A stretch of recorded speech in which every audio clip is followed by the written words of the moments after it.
কাৰণ এইটো কথা স্পষ্টভাৱে মুখ্যমন্ত্ৰী জনা উচিত এইখন অসম কাৰো পৈতৃক সম্পত্তি নহয় এইখন অসম কাৰো বাপেকৰ অসম নহয় যে যি ক'ব তাকেই মানি ল'ম যি ক'ব তাকেই মানি ল'ম যিসকল ল'ৰা ছোৱালীৰ মুখৰ পৰা পানী কাঢ়ি লৈছে যিসকল ল'ৰা ছোৱালীৰ পৰা শিক্ষা কাঢ়ি লৈছে এওঁলোকৰ অভিশাপ এইখন চৰকাৰৰ লাগিব আৰু এইখন চৰকাৰৰ অভিশাপ লাগিলে পতন নিশ্চিত হ'ব কাৰণ আপোনালোকে মুখ নুখুলিব ভয় খাব আমাৰ পিছত আন্দোলনত নাহিব আন্দোলনত বাধা দিব তেনেকুৱা বাধা তেনেকুৱা ভয় খোৱা ব্যক্তি আমাৰ সংখ্যালঘু সমাজক আৰু নালাগে বহুত ৰাজনীতি হৈ গ'ল বহুত জিন্দাবাদ হৈ গ'ল কিন্তু জাতিয়ে আমি একো নাপালো পালো কি বন্দুজাৰ পালো কি শিক্ষাৰ অধিকাৰৰ পৰা বঞ্চিত আইন মাতৃ মানৱ অধিকাৰৰ পৰা বঞ্চিত হ'ব লগা হ'ল এইখিনি আমি পালো সমতুল্য ব্যক্তি অকমান কষ্ট হ'ব মই এইটো যিহেতু জনতাৰ প্ৰতিবাদ অকমান থিয় হ'ব 5 মিনিট সময় গতিকে বেয়া নাপাব आवाज दो आवाज दो हम सरकार हाय हाय हम सरकार हाय हाय हिमंत बिश्व हाय बीजेपी हाय हाय बीजेपी हाय हाय मानवीय साथ बंद करो मानवीय साथ बंद करो তুমি আমাক লাগিবই তুমি আমাক লাগিবই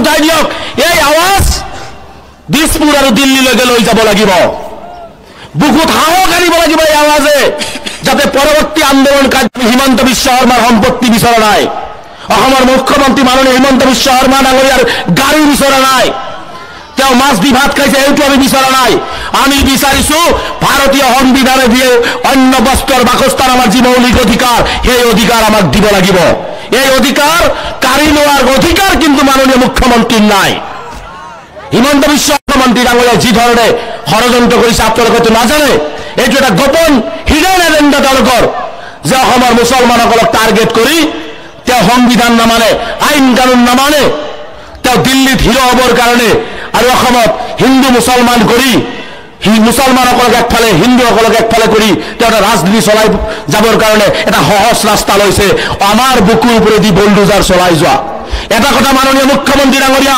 আজি এই জনতাৰ প্ৰতিবাদ কাৰ্যসূচীত স্পষ্ট কৰি দিছো যিদিনাখন আপোনাৰ বলডোজাৰ আমাৰ ৱাল পাই যাব আমি যাবলৈ ৰাস্তা নাথাকিব সেইদিনাখন যদি আমি আগবাঢ়ি গৈ থাকিম আপোনাৰ মেচিনাৰী আপোনাৰ আন্দোলন ৰখিব নোৱাৰে আমাৰ আন্দোলন ৰখিব নোৱাৰে যেতিয়া আমি ৱাল পাই যাম যেতিয়া আমাৰ লক্ষ্য পিছফালে যোৱাৰ ৰাস্তা নাথাকিব তেতিয়া মানুহ কোনপিনে যাব আগপিনে যাব আৰু যিদিনাখনে আমি গণতান্ত্ৰিকভাৱে আৰু শান্তিপূৰ্ণভাৱে আগপিনে আগবাঢ়ি গৈ থাকিম সেইদিনাখন অসম চৰকাৰৰ মেচিনাৰীয়ে আমাৰ আন্দোলন ৰোধ কৰিব নোৱাৰে এইটোৱে স্পষ্টকৈ কৈ গৈছো আজি অসমৰ মুখ্যমন্ত্ৰী ডাঙৰীয়া সংবিধানৰ নামত শপত খাইছে সংবিধানৰ নামত শপত খাই ভাৰতীয় নাগৰিকৰ ওপৰত এনেকুৱা অত্যাচাৰ কোনো পধ্যেই সভ্য সমাজৰ কাৰণে সভ্য এখন গণতান্ত্ৰিক দেশৰ কাৰণে কেতিয়াও কাম্য হ'ব নোৱাৰে আজি সেইটোৱে মুখ্যমন্ত্ৰী ডাঙৰীয়াই কৰি আছে গতিকে স্পষ্ট ভাষাত আজি কৈ গৈছো মুখ্যমন্ত্ৰী ডাঙৰীয়া আপোনাৰ এনেকুৱা ধৰণৰ অমানৱীয় অন্যায় আৰু অত্যাচাৰ আৰু মুছলমানসকলক টাৰ্গেট কৰি যি নিধনযজ্ঞ চলোৱাৰ ব্যৱস্থা কৰি আছে এইটো বন্ধ হ'ব লাগিব ৰাজনীতিৰ ক্ষমতা কিন্তু চিৰস্থায়ী নহয় যে 60 বছৰ আপোনাৰ চাকৰিকাল অৱসৰ হৈ যাব 60 বছৰ চাকৰিকাল নহয় আপুনি যিসকল আই মাতৃক আজি কাপোৰ বিন্দাৰ সুবিধা কৰি দিয়া নাই যিসকল ল'ৰা ছোৱালীৰ মুখৰ পৰা পানী কাঢ়ি লৈছে যিসকল ল'ৰা ছোৱালীৰ পৰা শিক্ষা কাঢ়ি লৈছে এওঁলোকৰ অভিশাপ এইখন চৰকাৰৰ লাগিব আৰু এইখন চৰকাৰৰ অভিশাপ লাগিলে পতন নিশ্চিতভাৱে হ'ব আমচু জিন্দাবাদ হিটলাৰেও আমচু জিন্দাবাদ জিন্দাবাদ জিন্দাবাদ এদল গ্ৰুপ সৰকাৰ জিন্দাবাদ জিন্দাবাদ জিন্দাবাদ হিমন্ত বিশ্ব শৰ্মা মুৰ্দাবাদ মুৰ্দাবাদ মুৰ্দাবাদ হিটলাৰেও ইহুদীসকলক মাৰি শেষ কৰিব পৰা নাই এই কথাটো অসমৰ মুখ্যমন্ত্ৰী ডাঙৰীয়া জনা উচিত ৰাজতন্ত্ৰ আৰু স্বৈৰতন্ত্ৰ বেছি দিন টিকি নাথাকে আজি যিসকল ইহুদীক শেষ কৰিব বিচাৰিছিল সেইসকল ইহুদী আজি উন্নত মানৰ বিভিন্ন দেশৰ টপ মোষ্ট ব্ৰেইন হৈছে। আপুনি মোবাইল খোলক, আপুনি গুগল খোলক, যি খোলক, ইয়াৰ উদ্যোক্তা কোন? এই ইহুদীসকল। যদি মুখ্যমন্ত্ৰী ডাঙৰীয়াই ভাবিছে যে পাভত উচ্ছেদ কৰিছো, গৰুখুটিত উচ্ছেদ কৰিছো, অসমৰ সংখ্যালঘুসকলক অসমৰ মানচিত্ৰৰ পৰা নোহোৱা কৰি দিম, তেনেহলে আপোনাৰ লক্ষ্য ভুল, আপোনাৰ লক্ষ্য ভুল। কাৰণ এইটো কথা স্পষ্টভাৱে মুখ্যমন্ত্ৰী জনা উচিত, এইখন অসম কাৰো পৈতৃক সম্পত্তি নহয়, এইখন অসম কাৰো বাপেকৰ অসম নহয় যে যি কব তাকেই মানি ল'ম, যি কব তাকেই মানি ল'ম। এইখন অসমত হিমন্ত বিশ্ব শৰ্মা ডাঙৰীয়াৰ যিমান অধিকাৰ আছে, আমাৰ আলী আহমেদ দিন হাজিৰা কোৱা এজন ব্যক্তিৰ সমান এই অধিকাৰ আছে। আৰু এই অধিকাৰ যদি হিমন্ত বিশ্ব শৰ্মা নিদিয়ে, এই অধিকাৰ আমি গণতান্ত্ৰিকভাৱে কাঢ়ি অনাৰ ব্যৱস্থাও গ্ৰহণ কৰিব লাগিব, এই অধিকাৰ কাঢ়ি অনাৰ ব্যৱস্থাও গ্ৰহণ কৰিব লাগিব। গতিকে সময় থাকোঁতে মুখ্যমন্ত্ৰী ডাঙৰীয়াক কৈছো, মুখ্যমন্ত্ৰী ডাঙৰীয়াই কি কয়? মুছলমানসকলৰ উন্নতি কৰিব, মুছলমানসকলৰ উন্নতি কৰিব, মুছলমানসকলক আগুৱাই লৈ যাব। কয় ডক্টৰ বনাম, ইঞ্জিনিয়াৰ বনাম, মাদ্ৰাসাত পঢ়ি কি হ'ব? হে মুখ্যমন্ত্ৰী ডাঙৰীয়া, আপোনাৰ যদি বুকুত সাহস আছে, পাব বনাঞ্চলত উচ্ছেদ কৰা 5টা ল'ৰা ছোৱালীক দম আছে যদি ডক্টৰ ইঞ্জিনিয়াৰ বনাই দেখুৱাই দিয়ক, মানি ল'ম আপোনাৰ উচ্ছেদ, মানি ল'ম। গৰুখুটিত আজি 2 বছৰৰ পৰা স্কুল বন্ধ হৈ আছে, কাৰ্বি আংলঙত আজি 2 বছৰৰ পৰা স্কুল বন্ধ হৈ আছে। এইবিলাকক ডক্টৰ ইঞ্জিনিয়াৰ বনাব নালাগে, এইবিলাক ডক্টৰ ইঞ্জিনিয়াৰ হ'ব নালাগে। মিছা কথা কৈ আৰু কিমান দিন চলিব? তেওঁ কৈ দিব যে অসমৰ পৰা মাদ্ৰাসা নোহোৱা কৰি দিম। হে মুখ্যমন্ত্ৰী ডাঙৰীয়া, আপুনি মাদ্ৰাসাত বলডুজাৰ নহয়, আৰু কিবা লগাই দিলেও অসমত এজন মুছলমান যদি জীয়াই থাকে, আপুনি অসমৰ পৰা মাদ্ৰাসা শেষ কৰিব নোৱাৰে, নোৱাৰে, আপুনি শেষ কৰিব নোৱাৰে। ইয়েছ, মাদ্ৰাসা শিক্ষাত কিছু আধুনিকৰণ কৰাৰ প্ৰয়োজন আছে, মাদ্ৰাসা শিক্ষা কিছু গুণগত কৰাৰ প্ৰয়োজন আছে। সেইখিনি আমাৰ সংখ্যালঘু উদীয়মান শিক্ষিত যুৱবন্ধুসকল, উদীয়মান মৌলানা মৌলবীসকল বুজি পায়। এইখিনিৰ উপদেশ অসমৰ মুখ্যমন্ত্ৰীৰ পৰা আমাক নালাগে। আমি কি খাম, কি পঢ়িম, কি পিন্ধিম, এই উপদেশ, এই সাম্প্ৰদায়িক নীতি কৰা অসমৰ মুখ্যমন্ত্ৰীৰ পৰা আমাক নালাগে। মুখ্যমন্ত্ৰী ডাঙৰীয়াক মই পুনৰবাৰ কৈছো, যদি মুখ্যমন্ত্ৰী ডাঙৰীয়াৰ সৎ সাহস আছে, যদি দম আছে, শদিয়াৰ পৰা ধুবুৰীলৈকে কোন জাতি জনগোষ্ঠীৰ মানুহ কিমান মাটি দখল কৰি আছে তাৰ শ্বেতপত্ৰ প্ৰকাশ কৰি ৰাজহুৱা কৰক, ৰাজহুৱা কৰক। দম নাই, কেৱল মানে মুছলমান দেখিছে দুৰ্বল, যে মুছলমানৰ আন্দোলন কৰা মানুহ নাই, মুছলমানৰ কথা কোৱা মানুহ নাই। মুছলমানৰ লগত কোনোবা নাথাকিলেও স্বয়ং সৃষ্টিকৰ্তা মহান আল্লাহ তাল্লাহ আছে, তলত সদৌ অসম সংখ্যালঘু ছাত্ৰী উন্নয়নৰ পতাকা আছে। গতিকে ভয় আৰু আতংকিত হ'ব নালাগে। কথা হৈছে নিজৰ অধিকাৰৰ বাবে কাৰো গোলাম হৈ দাসত্ব স্বীকাৰ কৰি আমি জীয়াই থাকিব নালাগে। লাগিলে এদিন জীয়াই থাকিম, কুকুৰ মেকুৰীৰ দৰে বাঘৰ দৰে জীয়াই থাকিম, এই সংকল্প প্ৰতিজন মুছলমানে ল'ব লাগিব, মুছলমানে ল'ব লাগিব।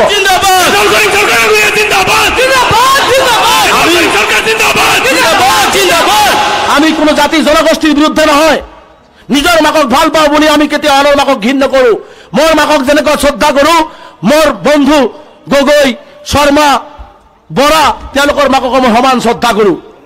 গতিকে আমি কোনো, আমাৰ এই আন্দোলন কোনো জাতি জনগোষ্ঠীৰ বিৰুদ্ধে আন্দোলন নহয়, এই আন্দোলন হৈছে সংখ্যালঘু ৰাইজৰ বুকুৰ ওপৰত উঠাই দিয়া বলডুজাৰ আৰু অসম চৰকাৰৰ সাম্প্ৰদায়িক নীতিৰ বিৰুদ্ধে আন্দোলন, আমাৰ অধিকাৰ কাঢ়ি লোৱাৰ আন্দোলন, এই আন্দোলন আমাৰ। গতিকে বহুতে ভুল মেছেজ দিব বিচাৰে যে আমচুৱে মুছলমানসকলৰ কথাই কয়। আমি হয়, আজি মুছলমানসকল নিষ্পেষিত নিৰ্যাতিত বেছি হৈছে। আজি আমাৰ অপৰাধ কি? আমাৰ অপৰাধ এইটোৱে নেকি যে আমাৰ ভূমি নাই, আমি গৰাখহনীয়া পীড়িত, আমি গোষ্ঠীগত সংঘৰ্ষ পীড়িত? এইটোৱে আমাৰ অপৰাধ কি? যদি আমাৰ ভূমি নাই, চৰকাৰৰ দায়িত্ব আছিল এই ভূমিহীন মানুহখিনিক ভূমি দিয়াৰ ব্যৱস্থা গ্ৰহণ কৰিব লাগে। মুখ্যমন্ত্ৰী ডাঙৰীয়াই কি কয় যে পাব বনাঞ্চলত কিছুদিন আগত শাল, চেগুন, বাঘ, ভালুক, হাতী, হৰিণ আছিল। কিমান বিঘাত আছিল? 501 হেক্টৰ বিঘাত না 4001 হেক্টৰ বিঘাত আছিল? সেইটো উত্তৰ মুখ্যমন্ত্ৰী দিয়ক।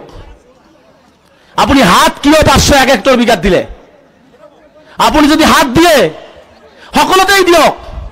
আপুনি যদি সাম্প্ৰদায়িক নহয়, আপুনি যদি সংবিধানৰ শপত খাইছে, উচ্ছেদৰ নাটক কেৱল মুছলমানৰ লগত কিয়?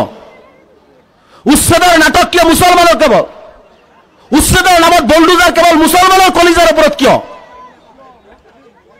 মুছলমানৰ কথা কোৱাৰ মানুহ নাই বুলি ভাবিছে, মানুহ নাই বুলি যদি ভাবিছে 20খন জনতাৰ প্ৰতিবাদ কাৰ্যসূচী হোৱাৰ পিছত মুখ্যমন্ত্ৰী যদি উচ্ছেদিত পৰিয়ালক সংস্থাপন আৰু যদি স্পষ্ট ভাষাত কৈছো যে আমি পৃথক বড়োলেণ্ড, পৃথক কমতাপুৰ, পৃথক কাৰ্বিলেণ্ড, পৃথক উজনি অসম এইবোৰ আমি বিচৰা নাই। আমি বিচাৰিছো এখন শান্তিৰ অসম। আমি বিচাৰিছো এখন অসম য'ত সকলো হিন্দু, মুছলমান, জৈন, খ্ৰীষ্টান মিলা প্ৰীতিৰে অসমখনক আগুৱাই লৈ যাব। মুখ্যমন্ত্ৰী সপোন দেখে অসমখনক 5খন ৰাজ্যৰ ভিতৰত এখন ৰাজ্য বনাব। মুখ্যমন্ত্ৰী ডাঙৰীয়া মানে সপোনৰ স্বৰ্গত বাস কৰা যেন অনুভৱ হয়। 65, 35 কৈ 35ক বাদ দি এখন অসম হ'ব পাৰে নেকি? 5খন ৰাজ্যত যাব পাৰিব? 5খন ৰাজ্যৰ যাব পাৰিব? গতিকে মুখ্যমন্ত্ৰী ডাঙৰীয়া আপুনি যি 65, 35 ৰাজনীতি কৰি আছে, মুছলমানৰ মাজত ভাগ কৰে। কিছুদিন মুছলমানৰ মাজত ভাগ কৰিল, কোনোবাক মিয়া বনায়, কোনোবাক চৰুৱা বনায়, কোনোবাক গৰিয়া বনায়, কোনোবাক জোলা বনায়, কোনোবাক সৈয়দ বনায়। আকৌ যেতিয়া ভোট আহি যায় তেতিয়া কয় 65, 35, তাৰমানে গোটেই মুছলমান এটা। শেহতীয়াভাৱে আকৌ কি কৰিলে? মুছলমানক ইমানে গৰিয়া মানুহক আমাক ভাল পায়, তেওঁ মুছলমানৰ এজন বীৰ যোদ্ধা যিয়ে মুছলমানক খেদি পঠিয়াইছিল, অসমৰ পৰা মোগলক খেদি পঠিয়াইছিল লাচিত বৰফুকনৰ লগত, সেই বাক হাজৰিকাক নস্যাৎ কৰি দিয়ে। বাক হাজৰিকা বোলে নাইয়ে। মুখ্যমন্ত্ৰীয়ে যদি কয় যে সূৰ্যটো পূব ফালৰ পৰা পশ্চিম ফালে উদয় নহয়, মানিব কোনোবাই? হা? হিমন্ত বিশ্ব শৰ্মা ক'লে মানিব কোনোবাই যে সূৰ্য পূব ফালে নুঠে? এই এনেকুৱা গছত গৰু উঠা কথা কৈ দিয়ে। গতিকে মুখ্যমন্ত্ৰী ডাঙৰীয়া কৈছো যে আপুনি যিমান ইতিহাসবিদেই নহওক কিয়, আপুনি লাগিলে যি তত্ত্ববিদেই নহওক কিয়, আপুনি বিশ্বৰ বিভিন্ন ইউনিভাৰ্চিটিৰ পৰা ডক্টৰেট ডিগ্ৰী লৈ আহিলেও বাক হাজৰিকা আছিল, আছে আৰু পৃথিৱীৰ সূৰ্য অস্ত নোযোৱালৈকে, পৃথিৱী থকালৈকে বাক হাজৰিকা থাকিব।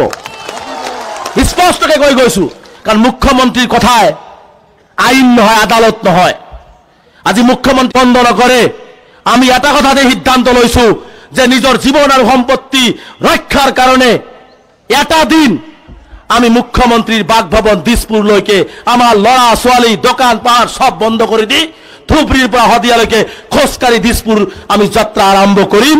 আৰু মুখ্যমন্ত্ৰী ডাঙৰীয়াই যদি কোনো অপ্ৰীতিকৰ পৰিস্থিতিৰ সৃষ্টি হয়, সম্পূৰ্ণ মুখ্যমন্ত্ৰী জগৰীয়া হ'ব। গতিকে মই স্পষ্ট ভাষাত কৈছো যে আমি পৃথক বড়োলেণ্ড, পৃথক কমতাপুৰ, পৃথক কাৰ্বিলেণ্ড, পৃথক উজনি অসম এইবোৰ আমি বিচৰা নাই। আমি বিচাৰিছো এখন শান্তিৰ অসম। আমি বিচাৰিছো এখন অসম য'ত সকলো হিন্দু, মুছলমান, জৈন, খ্ৰীষ্টান মিলা প্ৰীতিৰে অসমখনক আগুৱাই লৈ যাব। মুখ্যমন্ত্ৰী সপোন দেখে অসমখনক 5খন ৰাজ্যৰ ভিতৰত এখন ৰাজ্য বনাব। মুখ্যমন্ত্ৰী ডাঙৰীয়া মানে সপোনৰ স্বৰ্গত বাস কৰা যেন অনুভৱ হয়। 65, 35 কৈ 35ক বাদ দি এখন অসম হ'ব পাৰে নেকি? 5খন ৰাজ্যত যাব পাৰিব? 5খন ৰাজ্যৰ যাব পাৰিব? গতিকে মুখ্যমন্ত্ৰী ডাঙৰীয়া আপুনি যি 65, 35 ৰাজনীতি কৰি আছে, মুছলমানৰ মাজত ভাগ কৰে। কিছুদিন মুছলমানৰ মাজত ভাগ কৰিল, কোনোবাক মিয়া বনায়, কোনোবাক চৰুৱা বনায়, কোনোবাক গৰিয়া বনায়, কোনোবাক জোলা বনায়, কোনোবাক সৈয়দ বনায়। আকৌ যেতিয়া ভোট আহি যায় তেতিয়া কয় 65, 35, তাৰমানে গোটেই মুছলমান এটা। শেহতীয়াভাৱে আকৌ কি কৰিলে? মুছলমানক ইমানে গৰিয়া মানুহক আমাক ভাল পায়, তেওঁ মুছলমানৰ এজন বীৰ যোদ্ধা যিয়ে মুছলমানক খেদি পঠিয়াইছিল, অসমৰ পৰা মোগলক খেদি পঠিয়াইছিল লাচিত বৰফুকনৰ লগত, সেই বাক হাজৰিকাক নস্যাৎ কৰি দিয়ে। বাক হাজৰিকা বোলে নাইয়ে। মুখ্যমন্ত্ৰীয়ে যদি কয় যে সূৰ্যটো পূব ফালৰ পৰা পশ্চিম ফালে উদয় নহয়, মানিব কোনোবাই? হা? হিমন্ত বিশ্ব শৰ্মা ক'লে মানিব কোনোবাই যে সূৰ্য পূব ফালে নুঠে? এই এনেকুৱা গছত গৰু উঠা কথা কৈ দিয়ে।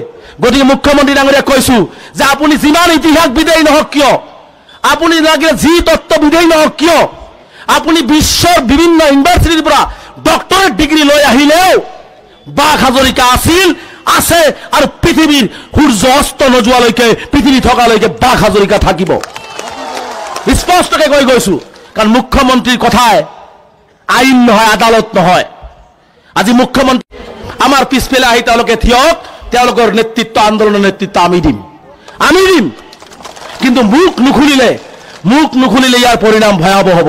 যোৱাকালিও কৈছো, আজিয়ে কৈছো, যদি হিমন্ত বিশ্ব শৰ্মা ডাঙৰীয়াৰ এনেকুৱা অমানৱীয় অন্যায়, অত্যাচাৰ আৰু সংখ্যালঘু নিধনযজ্ঞৰ বিৰুদ্ধে তেওঁলোকে ৰাজপথত ওলাই নাহে, তেনেহ'লে তেওঁলোকৰ মাটি বাৰীত কিন্তু আমাৰ এই সতি সন্ততি যিবিলাক ল'ৰা ছোৱালী, মাক দেউতাক আমাৰ আছে, তেওঁলোকক কিন্তু থাকিবৰ কাৰণে তেওঁলোকৰ মাটিত পঠিয়াই দিয়াৰ ব্যৱস্থা গ্ৰহণ কৰিম।